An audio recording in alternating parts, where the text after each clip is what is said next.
Hello friends, welcome to Creative Medicine.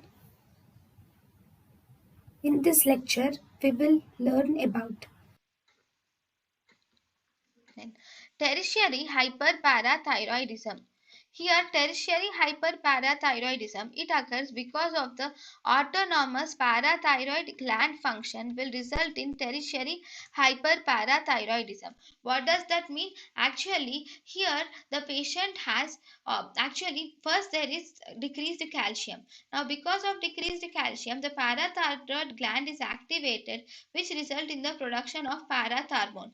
This parathormone is produced. Fine. This is increased. So this will cause increased calcium absorption. So after a period of time, the calcium becomes normal, but still the parathormone is not activated, but still it will produce increased amounts of parathormone. This is because of this autonomic activity of parathormone gland function even after the calcium levels are normal. So this is called as tertiary hyperparathyroidism. In tertiary hyperparathyroidism, the patient will present with the clinical features of tertiary hyperparathyroidism is here the patient presents with similar to hyperparathyroidism, where the patient will have pathological fractures, bone pain, renal stones are seen along with peptic ulcer disease, pancreatitis and mental status changes are seen in the patient.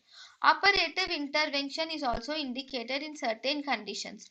So, treatment of this condition is by surgery. So, surgery is indicated if this tertiary hyperparathyroidism is symptomatic, or if this autonomic parathyroid gland secretion, if it persists for more than 1 hour, 1 year, if the autonomous parathyroid gland secretion will persist for more than 1 year, even after a successful transplant, in such cases we do an operative intervention.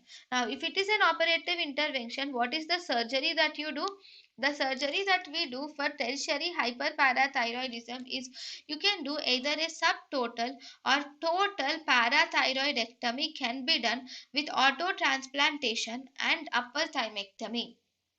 We will remove the parathyroid either totally or subtotally, and you will have to, if you have removed totally or subtotally, you should take one parathyroid gland, and that parathyroid gland should be auto transplanted, that is it should be transplanted into the patient's forearm, that too into the patient's brachioradialis of the forearm only.